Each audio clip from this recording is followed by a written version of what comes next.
Bon, alors cette semaine, dans l'émission, on a reçu deux invités prestigieux, hein, un membre de la Cour de justice de la République, qui s'appelle Philippe Gosselin, et on a reçu également Pierre Rancé, qui est chroniqueur judiciaire, mais qui avait été le bras droit, non, c'était pas le bras droit en fait, qui était le porte-parole du ministère de la Justice lorsque Christiane Taubira était garde des Sceaux.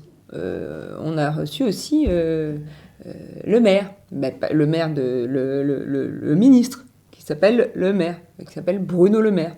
Donc quand Mickaël, le rédac chef de l'émission, m'a dit on reçoit mercredi Bruno Le Maire, moi j'étais hyper contente. Je me suis dit ah ben c'est cool, je vais pouvoir faire Chloé, la nièce pistonnée de Tonton Nono qui fait toujours des super stages. Et je me suis dit ça va être une occasion formidable, je vais pouvoir lui lire un extrait de son livre L'ange et la bête. Alors Tonton Nono, c'est qui fait l'ange, c'est qui fait la bête et tout ça. Puis éventuellement lui rappeler l'époque où il avait écrit des trucs un petit peu olé olé pour la collection Harlequin. Non, parce qu'on parle toujours de Marlène Schiappa qui écrit des trucs un petit peu chaud, mais Bruno Le Maire, enfin bon, je peux pas trop en parler. Et là, Mickaël m'a dit non, mais Sandrine, par contre, il y a un petit problème, c'est que toi, tu pourras pas être sur le plateau de Bruno Le Maire parce qu'il ne vient qu'une demi-heure. Donc, grosso modo, c'est sérieux, quoi. Ça veut dire, en fait, t'es vraiment essentiel dans cette émission, mais pas tant que ça. Ça m'a beaucoup plu. Bref, j'ai pleuré beaucoup et j'ai fait une petite dépression. Et après, j'ai repris du poil de la bête, mais pas du poil de l'ange, et j'ai cherché un autre sujet. Alors, ce qu'on fait quand on écrit l'émission, bah, au départ, on part de l'actu, hein, de la semaine, donc on fait une petite revue de presse. Alors, bon, ben voilà, c'est toutes les infos de la semaine. Bah, par exemple, création d'un nouveau parti par Arnaud Montebourg pour rassembler la gauche en 2022.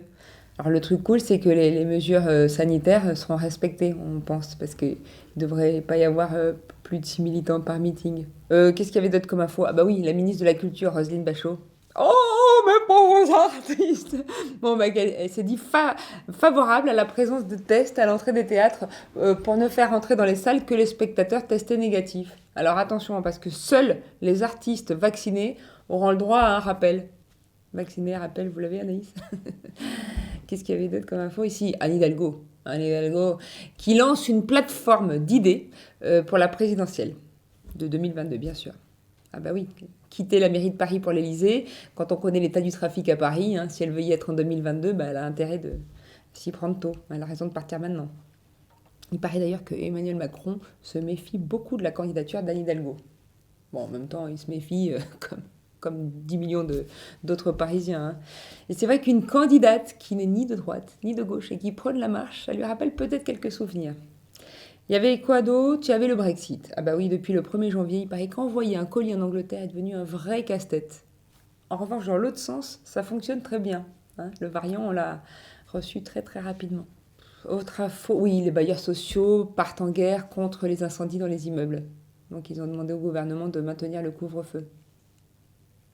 Vous l'avez? Bon, enfin voilà. Donc, et puis finalement, bah, on a traité le sujet de la Cour de justice de la République et ça a donné cette merveilleuse chronique que vous avez vue.